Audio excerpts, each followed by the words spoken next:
Kali ini bisikan Roma, bincang asik bareng Roma. Saya bincang-bincang sendiri nih. Dalam rangka mengklarifikasi ya, kehadiran saya di PBNU pada tanggal 18 Februari malam yang lalu. Di mana terjadi banyak gorengan-gorengan. Yang namanya gorengan ini, kalau minyaknya kurang bagus, bisa merusak kesehatan. Tapi begitu ya kalau gorengan berita ini, kalau niatnya kurang bagus, bisa merusak situasi sosial kemasyarakatan. Baik, saya ingin menjelaskan kronologi tentang ceramah saya di PBNU. Seperti apa sebenarnya? Karena ada berita bahwa Rhoma Irama sudah bertobat tentang Ba'alawi, bahwa Rhoma Irama sudah mohon ampun kepada Ba'alawi, bahwa sudah mengakui Ba'alawi keturunan Rasulullah. Tidak seperti itu. Ya. Rhoma sampai detik ini masih dalam keyakinan hakul yakin bahwa Ba'alawi bukan keturunan Nabi Muhammad sallallahu alaihi wasallam. Adapun undangan PBNU itu adalah saya diundang oleh seorang teman untuk menghadiri undangan itu. Katanya adalah dalam rangka memberikan tausiah di hadapan para mubaligh NU tentang bagaimana dakwah dalam musik. Oke, begitu saya datang ke PBNU, biasa seperti biasa disambut oleh pengurus. Masuklah ke ruangan, ke aula. Nah, ini kejutan yang pertama, tiba-tiba di sana ada satu sosok Ba'alawi. Ada seorang Habib dengan jubah putih gitu. Ini kejutan pertama. Loh, kok nggak dikonfirmasi sebelumnya gitu kan. Bahwa akan ada penceramah dari Ba'alawi. Ini kejutan pertama. Begitu saya naik ke panggung, kejutan kedua terjadi. Ternyata Ba'alawi ini teman lama saya. Yang namanya Habib Muhammad Syahab. Masya Allah, beliau ini teman lama, teman karib, sahib karib. Pernah berjuang sama-sama di Partai Idaman dulu. Beliau mensupport Partai Idaman diantaranya ketika kita mengadakan deklarasi idaman di Tugu Proklamasi ya. Beliau nyumbang hadroh. Saya minta memang hadroh. Itulah Habib Muhammad. Ya, tentunya terjadilah satu keharuan yang luar biasa. Ketemu sahabat lama, teman lama, Masya Allah, indahnya pertemuan itu. Namun, di balik pertemuan yang mesra itu, ada satu hal yang mengganjal, adanya polemik kan gitu ya. Coba Anda bisa bayangkan gak nih? Kami berdua tentunya, beliau juga tengah menghadapi polemik yang dilakukan oleh Rhoma Irama nih. Bahwa Rhoma Irama tidak mengakui Ba'alawi sebagai turunan Nabi. Tiba-tiba ketemu dua orang sahabat ini. Bayangin bagaimana psikologi kita tuh. Masya Allah. Oke.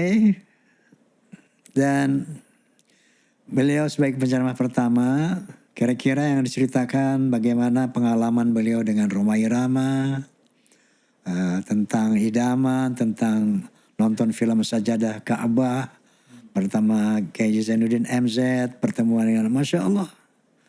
Macam-macam sejarah pertemuan kita, pertemanan kita. Luar biasa. Dan ketika saya berbicara, saya awali dengan bahwa dalam podcast saya tentang polemik nasab, berkali-kali saya utarakan tanpa kebencian, tanpa kepentingan. Illa perintah Allah, wa tawassaw bil haqq wa tawassaw bis sabr. Itu yang saya utarakan. Nah, selanjutnya saya menyampaikan dakwah tentang bagaimana berdakwah dengan musik terus sampai akhir. Dan diakhiri dengan foto bersama dengan penuh keharuan bersama, khususnya dengan Habib ini. Disaksikan oleh banyak media, banyak, saya lihat orang cetret. Gue juga udah mikir nih, ini masih rame nih, gitu kan. Gorengannya bakal rame nih, gitu kan. Saya udah prediksi juga, ternyata benar. Pemirsa, maksud saya begini, bahwa sampai saat ini saya masih berkeyakinan, nggak berubah, bahwa saudara kita klan Ba'alawi memang bukan turunan Nabi. Memang dasarnya dari ini. Ulama Nusantara menggugat nasab palsu dari Kiai Haji Imaduddin Utsman Al-Bantani. Sebelumnya beliau menulis kronik perjalanan ilmiah tentang nasab palsu Ba'alawi. Kemudian ini juga saya baca dari Rabithah Alawiyah. Ya.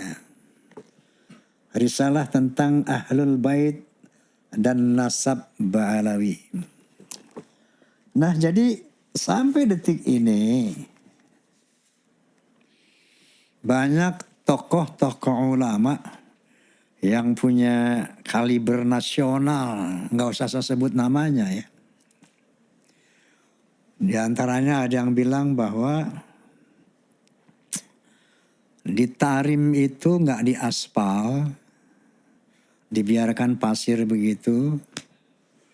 Bukan Yaman tidak punya uang, tetapi untuk melindungi jejak kaki para wali yang begitu banyak di Tarim.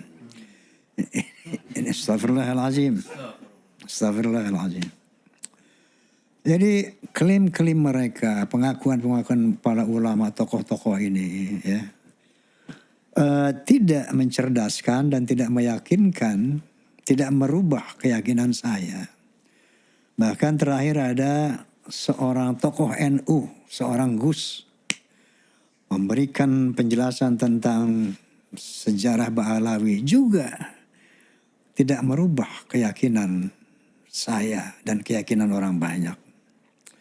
Karena setelah Kiai Haji Imaduddin Utsman mengadakan penelitian, disusul oleh Kiai Haji Nur Ihya, meneliti juga, disusul dengan Kiai Haji Alawi Al-Bantani, meneliti juga, disusul oleh Kiai Haji Ubaidillah, tapi non Ba'alawi, dari UIN Semarang, meneliti juga. Ya. Dan banyak lagi Kiai Haji Mustamar, meneliti juga. Semuanya penelitian mereka ternyata sinkron, bukan copy paste dari Kiai Haji Imaduddin.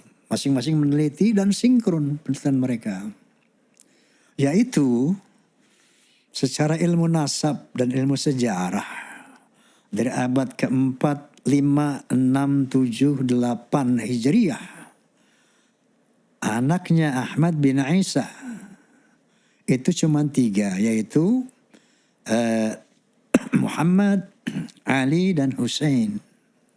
Baru pada abad 9 akhir muncullah anak yang keempat, yaitu Ubaidillah, tasghir daripada Abdullah, anak Ahmad bin Isa. Di mana Ubaidillah ini tidak tercantum sepanjang abad 4, 5, 6, 8, tiba-tiba muncul. Ini satu hal yang belum bisa dibantah oleh mereka. Dalam kitab bantahan Rabithah Alawiyah yang ditulis oleh Hanif Alatas,